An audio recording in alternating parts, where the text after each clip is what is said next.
Hello all. Once again, I am here in my front yard now, and I'm going to be doing two separate tours of my yard.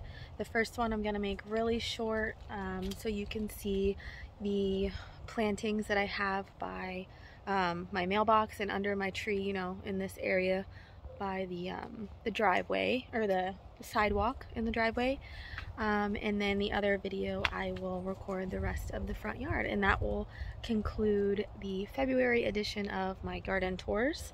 So let me turn the camera around and show you what's changed since last month. So here in February, Zone B in Tampa Bay, Florida, this is my native installation under my oak tree in the front yard.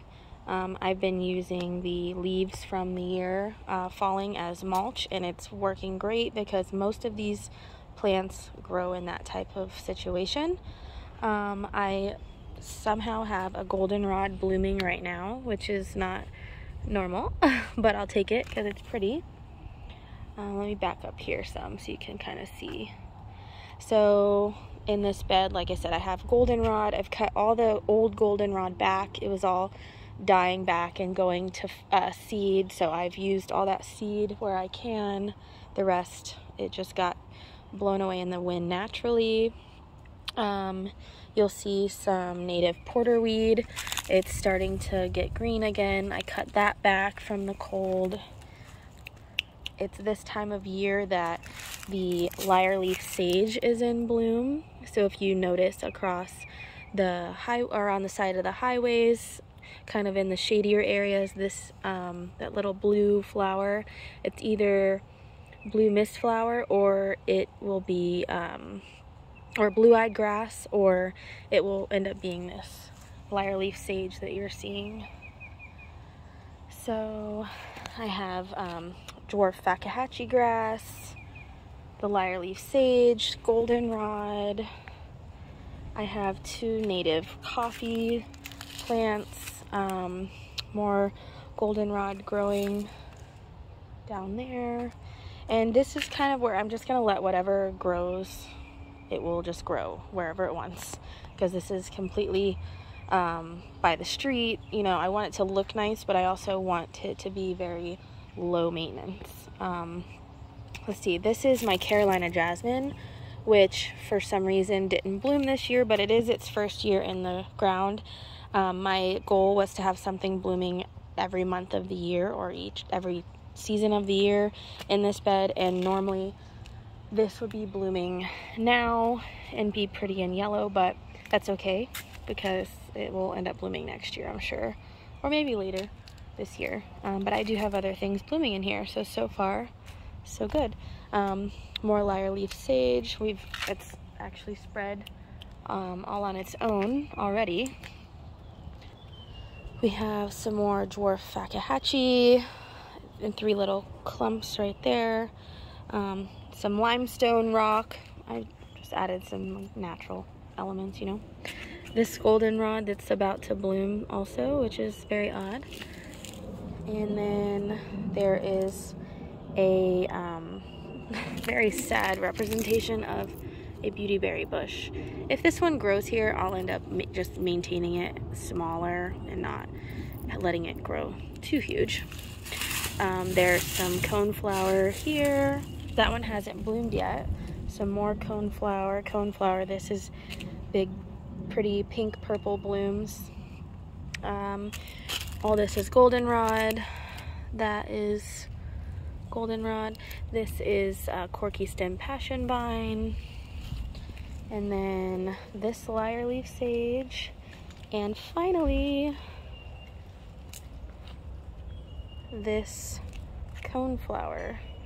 Ooh, let me let it focus. But yeah, so let me let this focus. Yeah, it's so pretty. I had one bloom from seed in my native, or my pollinator garden, but this is the first one that's bloomed in my own yard. So I'm so happy about it. So that and the lyre-leaf sage blooming behind it. So pretty. I love it. And then that's about it for this bed. That's kind of what it's looking like right now. Like I said, very low maintenance. And now that all the grass is gone and it's just leaves and I let the leaves make natural mulch, it's almost no maintenance at all. And then, so we'll walk over here now to just the little tiny strip I have next to the lamppost of our yard. If you notice, I have cut down all of the goldenrod. It was really tall, like 8 feet tall, 9 feet tall. All that's gone. Let's see, and I saved the branches because I think they'll be useful for staking stuff, so because they're really sturdy. If we get down here, I have the green eyes, Florida green eyes. It's spread out already, and I only put in 2 plants there, so that'll be blooming the rest of the year. There's a lot of blanket flower in here. Some of it I might leave, some of it I will probably take out because if there's too much of it, it's like Velcro and it gets stuck together. But there is lots of baby goldenrod plants popping up. There's another coneflower, a few of them in here. So during the year, this just gets like full and lush. There's a rosemary and a sage. There was some native basil, Florida native basil in this spot, but it has died back. This is the other Piney Woods drop seed grass. I let just go to seed. Can barely even see it, but there's the seed there. Let's see. So there's 2 of those. All this is goldenrod. These goldenrod that are right next to the edge, I probably will transplant because they do get so tall. And like when I say so tall, I mean like 8 feet tall. But look, they're growing all along the edge. So I might either let them grow and then cut them back, because I've heard people say cut them like in half, like midway through the season, and then they're more manageable size, and let the ones in the middle grow tall. Or I might just transplant them because I can't have 8 foot tall branches falling into my driveway. Then let's see, I have, this is that tropical sage that grows so easily by seed in the backyard. So we'll leave that there. There's some more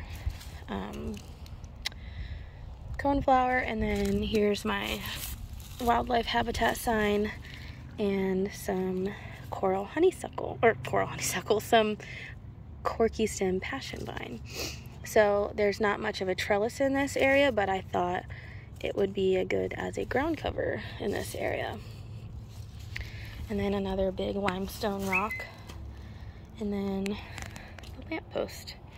And then I will show the rest of the yard on a later date. And once again, I did mulch this with the natural leaves that fell from that tree.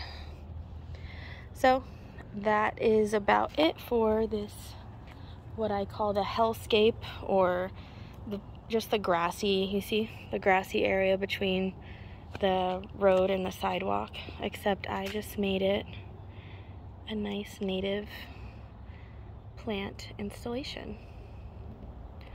Alright, well, stay tuned for the rest of the front yard update, and that would end up concluding February's garden tour. So thanks for watching, and hope to see you soon. Bye.